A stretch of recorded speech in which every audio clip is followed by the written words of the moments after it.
Divorce at 67, a senior's story of finding freedom. When I retired, I thought I was ready for a comfortable retirement. After graduating high school, I studied relentlessly and passed the civil service exam. I endured 30 long years of dedicated service. Thanks to that, I had my pension coming in every month and some savings set aside. I truly believed I could spend the rest of my life in peace.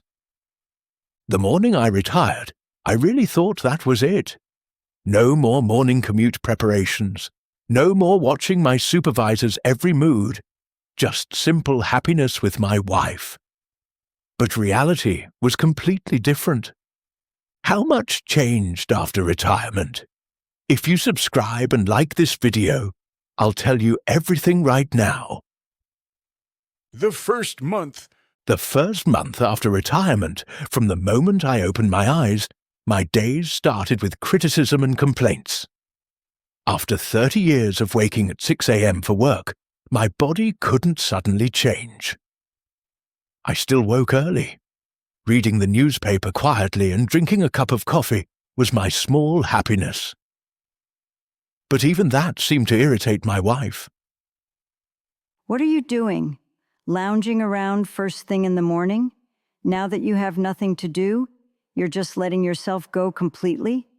At first, I thought maybe she had a point. I understood it might be frustrating to suddenly have a husband home all of the time. So I tried to help with housework. I cleaned, folded laundry, went grocery shopping. But something strange happened. The more housework I did, the more my wife complained. Oh my God, you call that folding laundry? Do it again. Why did you spend so much money at the grocery store? You can't just buy anything. Did you even run the vacuum? There's still hair and dust everywhere. Don't you see this? Nothing I did earned praise. Only criticism and nagging increased. What hurt more was watching my wife's daily life. She went hiking with friends, traveled, went shopping, and laughed over brunch at cafes. Looking at the photos she posted on social media, she seemed genuinely happy. But she never once asked me to come along. Gathering my courage, I asked her one day, "Honey, can I come with you sometime?" Don't you have friends? Go meet your own friends. And you're a man anyway. What would you do at a women's gathering? If you have nothing to do, just stay home and rest. Those words left me speechless. To my wife, I wasn't a companion to spend time with. I was just someone to watch the house. Left alone in the empty house, I didn't know what to do with myself. TV wasn't entertaining. I couldn't concentrate on books. Time just passed. Loneliness and resentment built up inside me, but there was no one to tell. The lunch incident. One day at lunchtime, my wife said something that hit me hard. I'm tired of preparing 3 meals a day. I'm exhausted. From now on, you handle your own meals. So I quietly made myself a grilled cheese sandwich and ate alone. I thought it was no big deal. I wasn't too old to make a simple sandwich. But when my wife saw me eating, she said sarcastically, Must be nice for you, just taking care of yourself. You don't have to think about feeding the family. My fork froze mid-bite. I hadn't asked her to cook. She told me to handle my own meals, so I did. But even that became a reason for criticism. I was at a loss for words. From that moment on, I became self-conscious about eating. Whatever I ate, however I ate it, felt like it would be criticized. I was actually more comfortable when my wife went out. Hobbies denied. I've always loved fishing. Since I was young, I'd go to the river whenever I could, finding peace while casting my line. After retirement, with more time, I thought I could enjoy my hobby more. But even that wasn't easy. Going out to spend money again? There are so many hobbies that don't cost money. Why do you need to do that? Under my wife's harsh gaze, I eventually had to put away my fishing rod. When I wanted to learn calligraphy and register at the local community center, it was the same story. Don't waste money on useless things at your age. What are you going to do with calligraphy now? It doesn't make money. Use that money for living expenses instead. When I looked into buying a used guitar to learn to play, the reaction was identical. At this age, where do you get the luxury to spend money on hobbies? If it were me, I'd use that time to get a part-time job and earn more money. That's when I realized. In my wife's eyes, I wasn't a person living life. I was still just a money-making machine. After 30 years in civil service, receiving a pension, and wanting to enjoy simple hobbies, even that was considered a luxury. Of course, I understood my wife's concerns. Medical expenses would pile up, inflation was rising, but was a retirement where I needed permission for even a hobby costing a few dollars really a proper retirement? The breaking point. The decisive moment came one evening. After dinner, while watching TV, my wife casually said, The pension alone isn't enough for us to live on. Instead of wasting time at home, look for a security guard position or something. You need to find work while you're still young enough. Those words completely shook my self-respect. I had worked so hard my entire life, studied relentlessly to become a civil servant, served faithfully for 30 years, and finally earned the safety net of a pension. But even that pension was seen as wasted money to my wife. And here she was, telling a 67-year-old man to go out and earn money again. That phrase kept echoing in my mind. All the hard work I'd done, all the sacrifices I'd made for my family, none of it mattered. Just because I wasn't currently bringing in money, I'd become someone who was wasting resources. That night, I couldn't sleep. Lying in bed, staring at the ceiling, I thought, to my wife, I'm not a husband. I'm just a money-making machine. That thought wouldn't leave my head. She'd been my wife for 40 years, but I couldn't accept that I was no longer respected as a person. And slowly but surely, a resolution began to form in my mind. Should this really be how my life ends? The family dinner humiliation. The hardest moment came at a family gathering. My daughter, son-in-law, and grandchild came over for dinner together after a long time. I was excited, honestly. These days, living alone with my wife, I had no one to talk to. I thought today, at least, I could enjoy a meal and conversation with family. Today, I can smile during dinner, I thought, as I sat down at the table. Seeing my grandchild talk about school and my daughter discuss work made me truly happy. Then suddenly, words from my wife's mouth shattered my heart. Kids, you know what your father does these days? I'm dying of boredom. He just sits at home all day, living off his pension. Without me, he can't even manage a single meal. The sound of utensils on the table suddenly stopped. My daughter smiled awkwardly and looked down. My son-in-law tried to change the subject. But in that moment, all I could hear were my wife's words echoing, "Living off his pension. Can't even manage a meal." Then my grandchild asked innocently, Grandpa, don't you work anymore? I tried to smile, but my face muscles froze. In front of my grandchild, in front of my children, I had been reduced to an incompetent old man in an instant. A lifetime of hard work, studying desperately, becoming a civil servant, working for over 30 years to provide for my family, all of it became a joke in a single moment.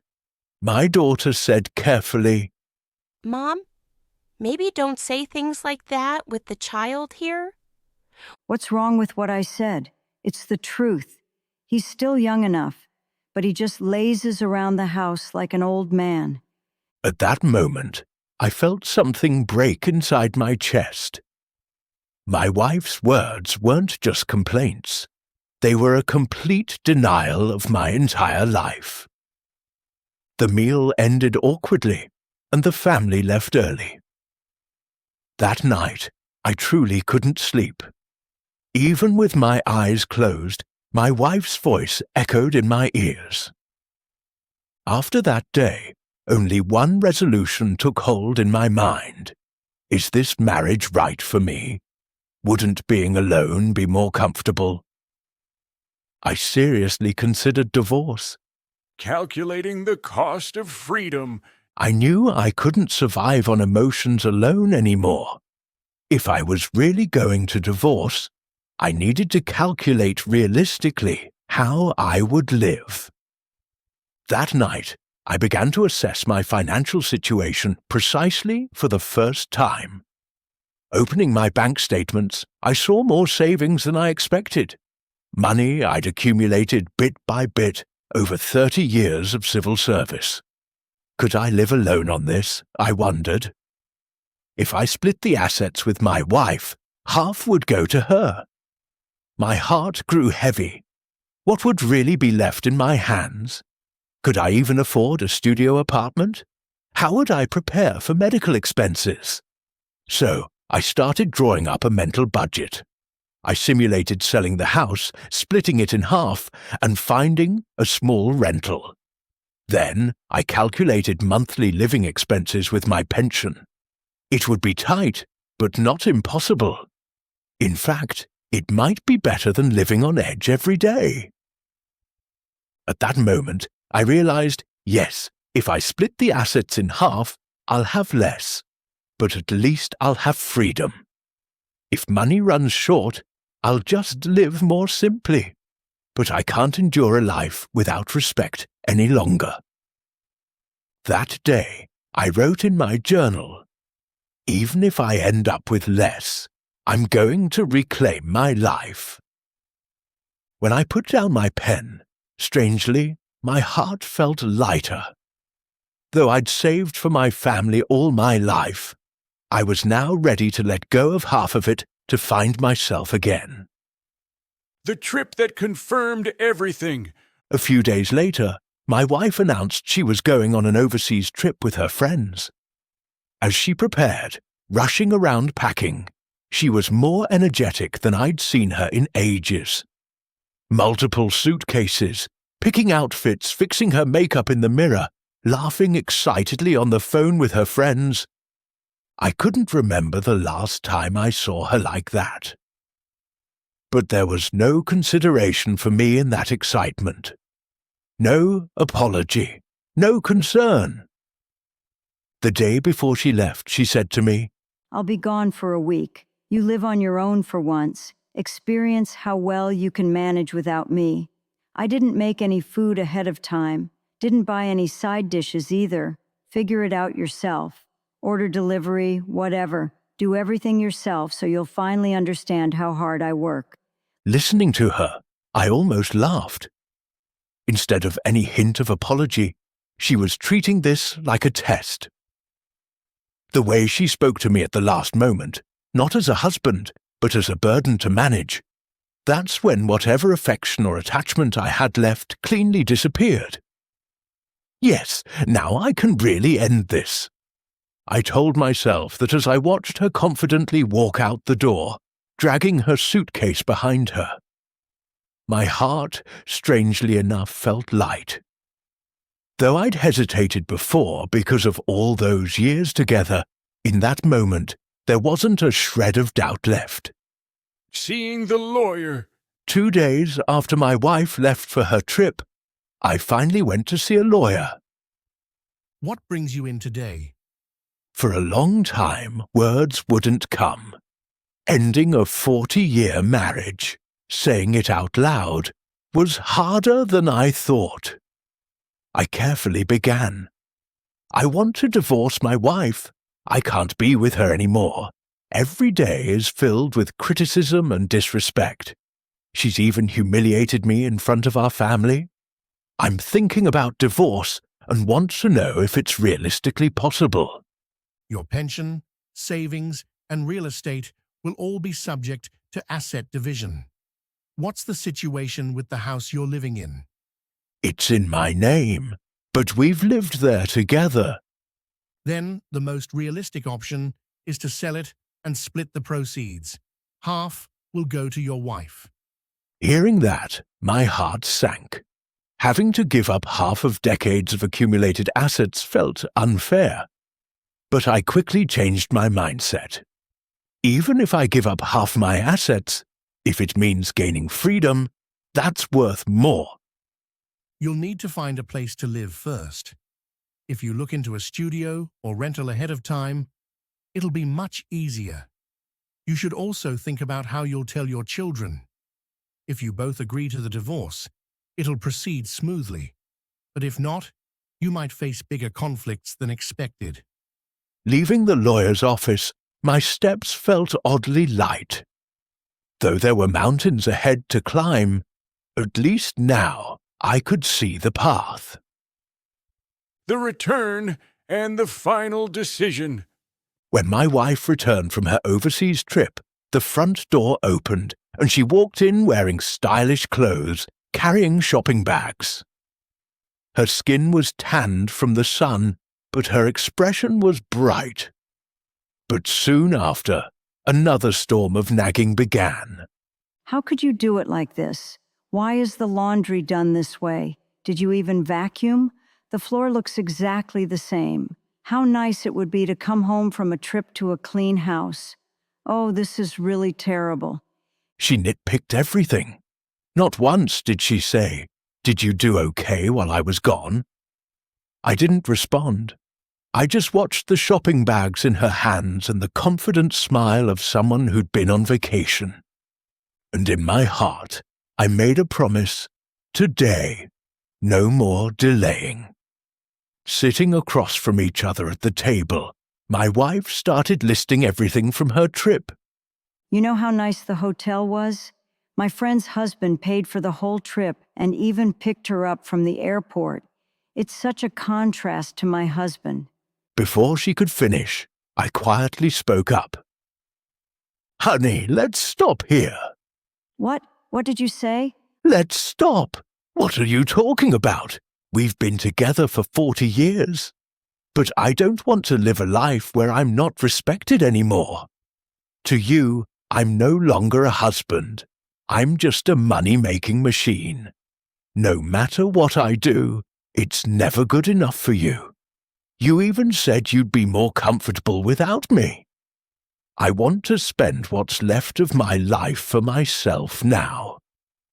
Are you insane? Talking about divorce at this age? Do you think you can live on your own? I can live alone. Actually, I think I'd be more comfortable alone. We'll split the assets 50-50. I don't need a lot of money. My funds will be reduced, but at least I won't be insulted by you every day. I just want to live peacefully and quietly now. For a moment, my wife couldn't say anything. The house fell silent, and in that silence, I felt a strange sense of liberation. Finally, I was speaking my life in my own voice. Telling the children. After bringing up divorce, I needed to tell my children. My daughter was already married, and my son had long since started his own family, so I didn't think it would be a huge shock. Still, I was cautious. I called my daughter first. Sweetheart, Dad needs to tell you something. I'm thinking about divorcing your mother. There was silence on the other end. Then my daughter spoke carefully. If you're saying that, Dad, I can imagine how long you've been thinking about it. If that's what you and Mom decide, we'll be okay with it. I've known for a while that you and Mom see things very differently. Contrary to my expectations, my daughter didn't oppose my decision. She understood. My son's reaction was similar. Dad, It must have been a difficult decision. But if you've chosen this for yourself, I respect it.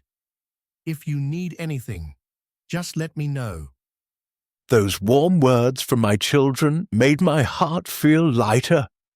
At least my kids understood how I felt. Learning to live alone. Soon after, I found a studio apartment. Before selling the house and dividing assets, I wanted to experience living on my own first.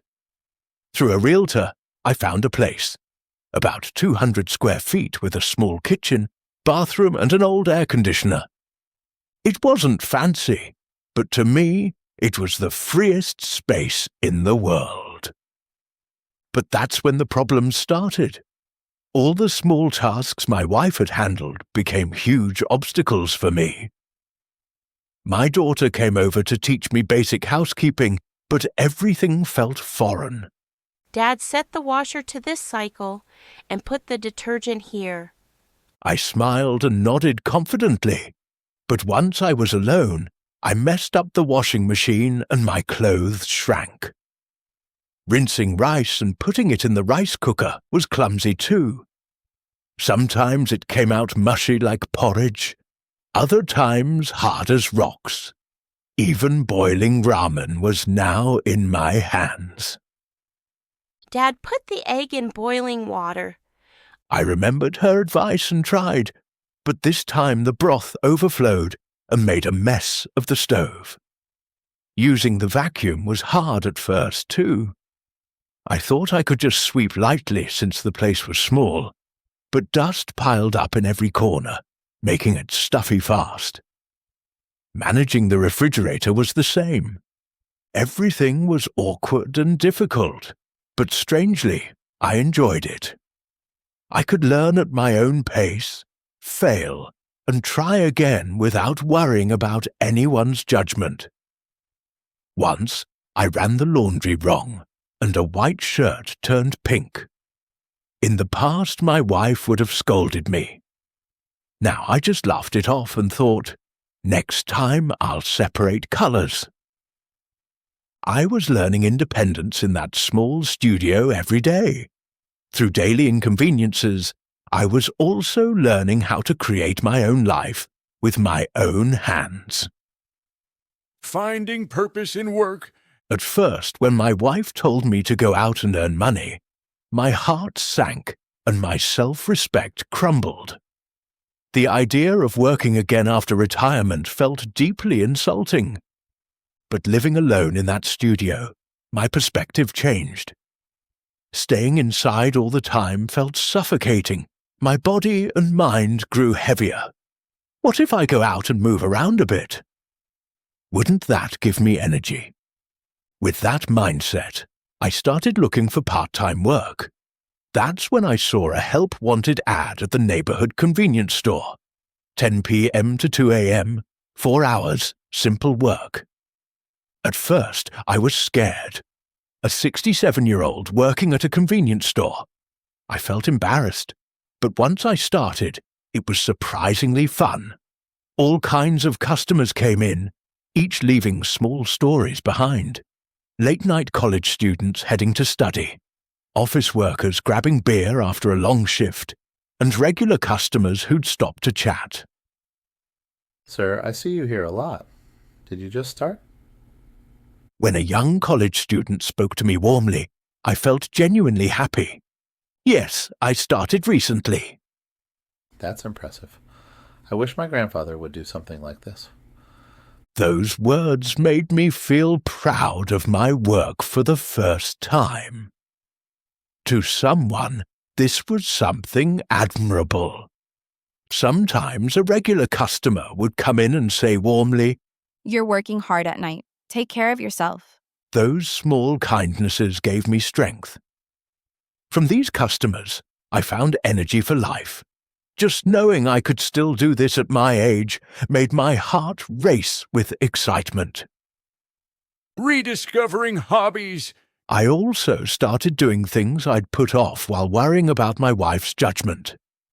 I began learning guitar, something I'd dreamed of for so long. I registered at the local music academy and bought a used guitar. My fingers were clumsy, but every time I plucked the strings, it felt like discovering a new world. The first few days, my fingers hurt so much I could barely press down. But since no one was telling me it was a waste of money or asking what I thought I was doing at my age, I could practice consistently. After about a month, I could play simple melodies. When I played My Country 'Tis of Thee, the sense of accomplishment was indescribable. I also started learning how to use social media. Taking photos on my smartphone, posting them, and connecting with people turned out to be more enjoyable than I thought. At first, even getting one like felt amazing. When people commented on my posts about living alone, "Keep it up, you're inspiring," I felt good all day long. There are people who find comfort in stories like mine. That thought made each day more exciting. I also resumed calligraphy, something I'd briefly learned when I was younger. Grinding ink and writing neat characters calmed my mind. A new financial reality. Of course, financially, things were tighter than before. After selling the house and dividing assets, my available funds decreased significantly. But I could still live on my pension and convenience store wages. I couldn't eat expensive meals like before, but if I heated up a can of soup or made a simple sandwich for myself, no one criticized me. And I could enjoy small luxuries, like ordering a pizza or Chinese takeout just for me. To save money, I cooked at home more often, and I discovered the joy of cooking. Now I could make decent scrambled eggs, bacon, or a simple pasta dish. The biggest change was not having to feel guilty about spending money. When I paid for guitar lessons or bought calligraphy supplies, no one said it was a waste. The freedom to spend without judgment was priceless. Health and new connections. Living alone meant I had to manage my own health, something my wife used to handle. I made my own doctor's appointments, took my own medications, and scheduled my own checkups. At first, it was tedious, but it actually helped me understand my body better. I started taking morning walks around the neighborhood, something I couldn't do before when my wife would ask where I was going. Now I was free to leave any time. On walks, I naturally started greeting people my age.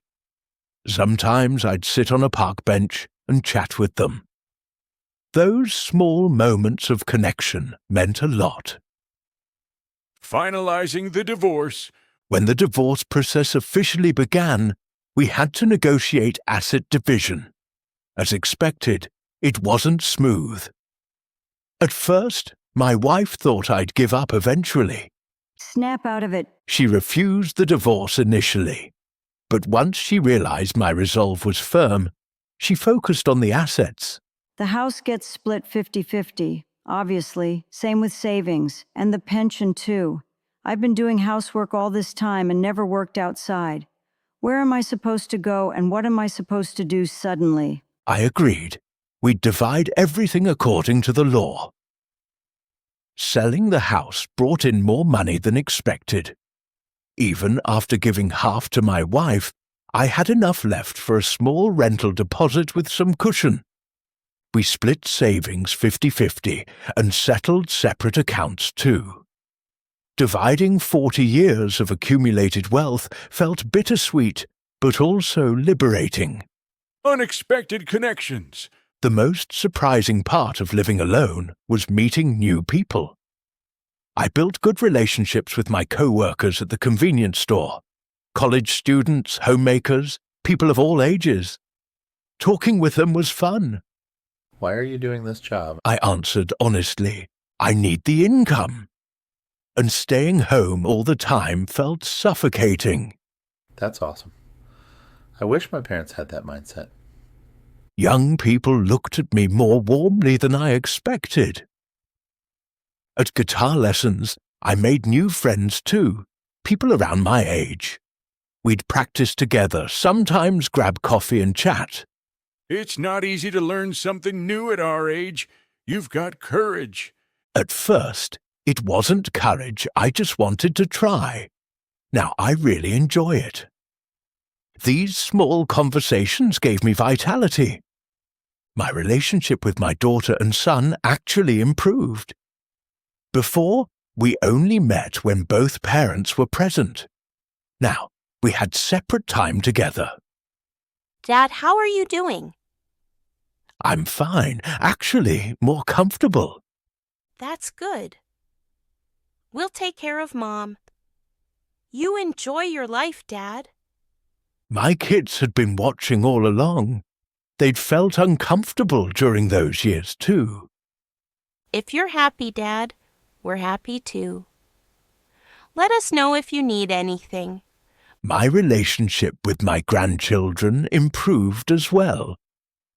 With more peace in my heart, I could maintain better relationships with them. Grandpa, can I listen to you play guitar?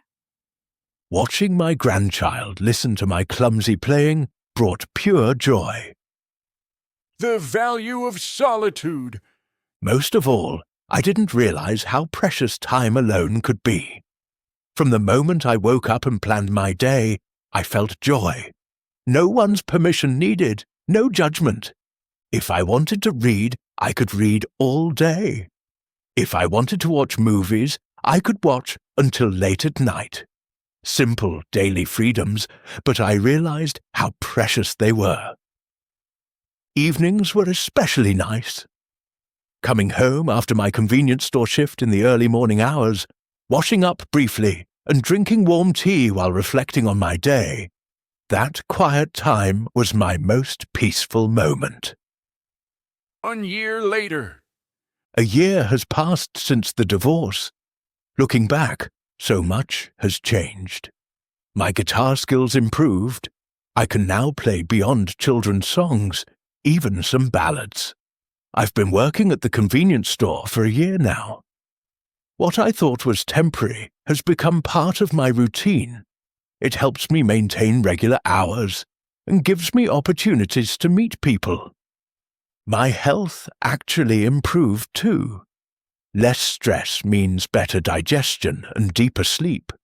My recent checkup showed no major issues.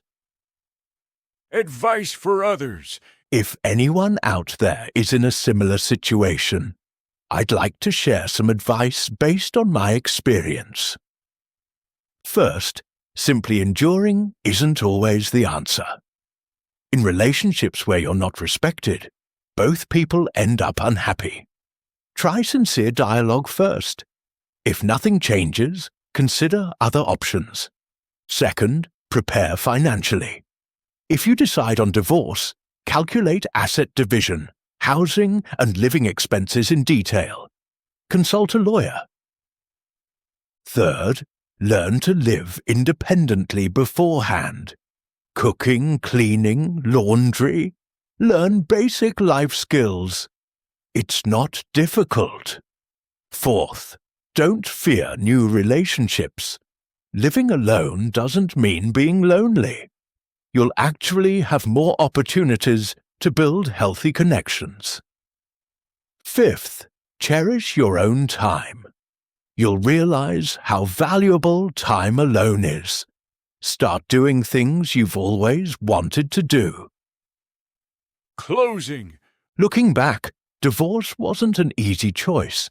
Leaving someone I'd spent 40 years with, accepting financial loss, worrying about what people would think, all of it was burdensome. But I don't regret it now. In fact, I sometimes think I should have made this decision earlier. My money was cut in half, but my freedom and control over my own money doubled. Now, I'm the master of my own life. Every morning when I wake up, I decide how to spend my day. Starting fresh at 67, Some might think it's too late, but I don't see it that way. I don't know how much longer I'll live, but whatever time remains, I want it to be fully mine. I'm not recommending divorce to everyone, but I want to say that simply enduring day after day in a relationship without respect isn't the answer either. Even if not divorce, maybe living separately is worth considering. I hope your retirement is filled with your own choices, not someone else's judgment. And if my story helped even a little, please support with a subscribe and like. Thank you for listening to this long story. I wish you all a happy retirement. Thank you.